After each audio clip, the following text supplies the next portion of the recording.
Membro Parlamento Nacional Husu Atuna Fatin apoia ema condição de deficiência. Deputado Natalino dos Santos hato assunto né liga o Lorong Mundial ba ema deficiência e a segunda-feira Lorong Rua Fula dezembro e a Parlamento Nacional.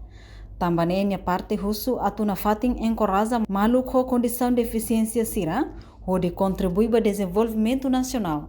Sira mos ia direito no dever ne behanesan ho cidadão sira seluk. Tania maluk deficiente sira.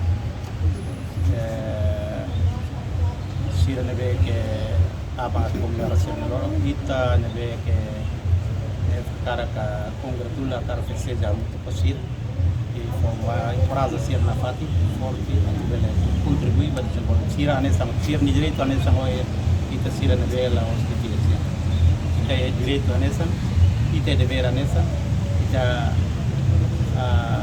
cidadão Timor kita hotu tem direito a nessa ia raida mas be aban lorong nebe especial basira dura mano ita solidar basira ni lorong dane ita festeja muito basira e parada na patisira porque também siramos parte importante da estado dane darmos cidadão representante do governo sim, então se o governo e tem o ministério que é importante ali, o Ministério da Solidariedade Social, também o Ministério do Estômago, a tua apoio, a tua rede, a tua facilita, a tua rona sirnali. Não temos se a Presidente da República e vamos ser ne porta-voz e a Presidente da República, a tua aspira sirninia anoi sirnia cara para estar.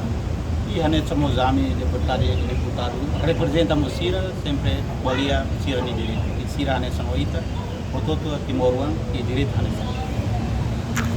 Enquanto Lorong Mundial ba ema deficiência se mono ia lorong tolo fulan dezembro cada tinang no tinang idanese celebra ia município hotu inclui Raiwa. Reportagem Melda Fátima, televisão Timor Post. Janela informação ba ema hotu. Atua tem informação atual dia clio. Kita haluha. Haneham botão subscribe, like. Halo comentário no fahe tutang ba media sosial hotu.